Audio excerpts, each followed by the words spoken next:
a song that you needed to share. Help us keep bringing you that music by supporting this station. Here's how.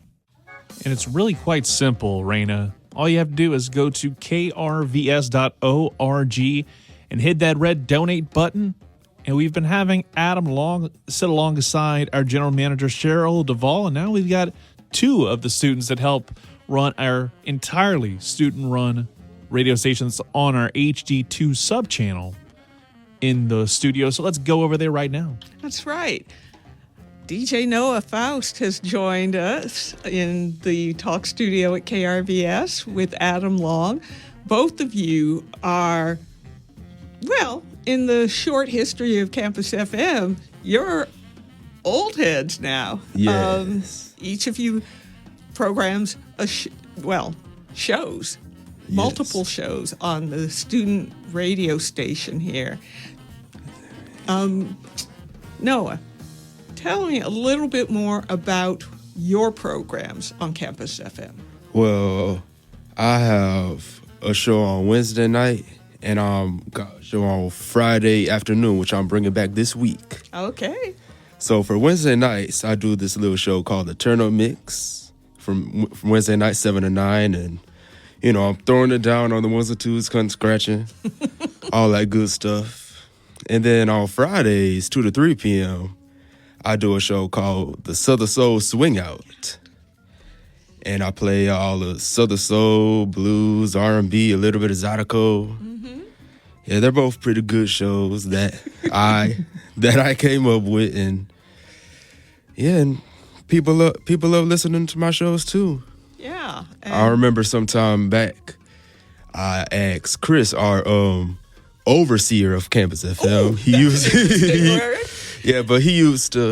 also used to be the operations manager, as I know. Now he's the chief engineer here, Chris Watipka. Yes, and I remember when I asked him how the ratings doing for my show, okay. And then he said there was a peak on Wednesday nights, so I must have been doing something good. Well, it's funny because Campus FM is not heard on the main channel, the main broadcast channel of KRVS.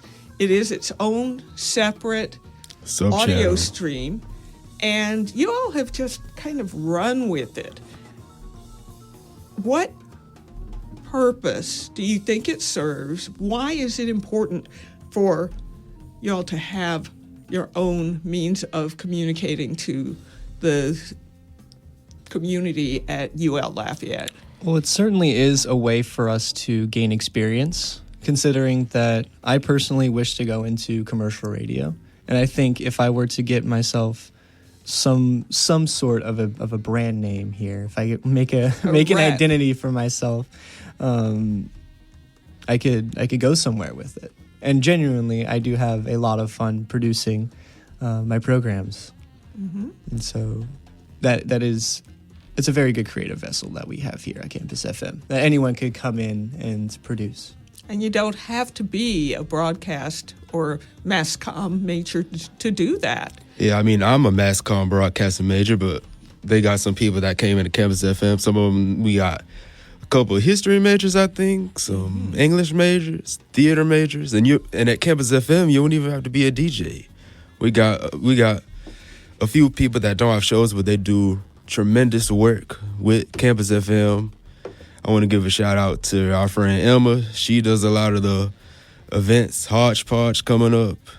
Right. And Explain for the folks listening who maybe don't know what Hodgepodge is. Oh, yes. Hodgepodge is a collaborative effort between I'm pretty sure it's the Music Business School. Scott Durbin himself from the music department. He's the head guy from that. A lot of experience when it comes to music. Immediately call back to the Imagination Movers. Whenever I was a kid, but his class Hodgepodge is a show that it's basically a small music festival. They'll have it at a local venue. I'm pretty sure this year it will probably be at the Blue Moon Saloon. Okay. Right up by the Bordens off Johnston. But There's still some more information coming out, and whenever Yeah. that does come out, we will show it on air. Hopefully, we will get our Campus FM will have a presence there. But it is definitely a good space for people of recording arts majors and music business and general music people. They'll look for local bands that are potentially most likely students of the university that are in their own music group. They'll get them down. Set everything up, and then just have it went out. And it was a lot of fun last year. It was our first attempt, our first foray into live broadcast, and it was very fun.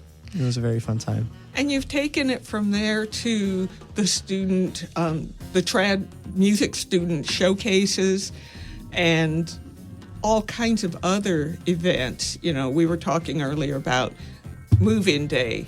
Noah, you were DJing while Yes. people were moving in. They loved it. Loved the stuff I played. They loved it.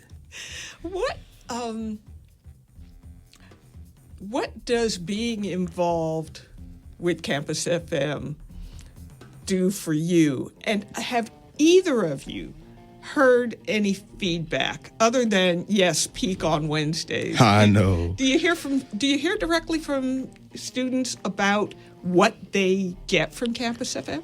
I mean, I don't be having random people show up to me. Hey, are you DJ Noah? Do you do the Wednesday show? No, I don't have people doing that. But So they recognize your voice. Oh no, I don't have people doing that. But Oh, okay. it's like some people I know, like family, friends, and stuff. They like what I be doing. I remember you shouting out to your grandma listening in New York during move-in day. Yes. Yeah, that was sweet.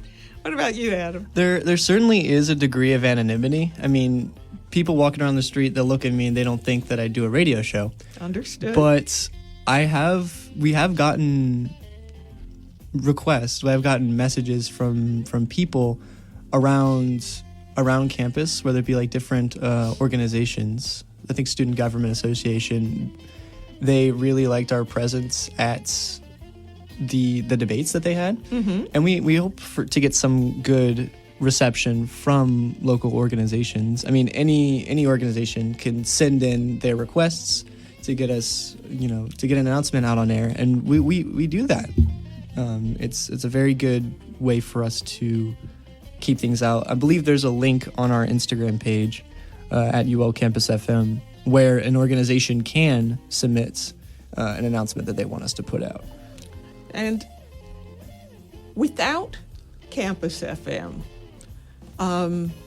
what would you imagine life as students here would be like? I'd certainly be bored. Me too. I'll tell you Oh that my. much. I'd certainly be bored. I do spend a lot of time here. Yeah, it's me a lot of too. fun. But because this place gives me a space where I can be creative, where I can work towards my future career goals, and I can't imagine where I'd be without it. Yeah, me too. Like, I've kind of been putting my name out kind of like for the past couple of years. I've been DJing a little bit before, but now I got 100,000 watts, 1,200 feet. I mean, it's a HD2 sub-channel, so not Right. everyone can catch it, but It could be worldwide, though. Anybody who has the app the or stream. the website can listen to Campus FM. I don't know, maybe one day we'll have an FM translator for the HD2. Okay, Right. and to make that happen and to keep this happening, KRVS relies on the support of y'all listening, your friends, your families. Spread the word, because we are about serving public service. So go to krvs.org, check out Campus FM, and donate. KRVS.org. Hey, I'm Raina Duras. This is World Cafe. Always looking for new music to get excited about. And here's a live set from an up-and-coming Nashville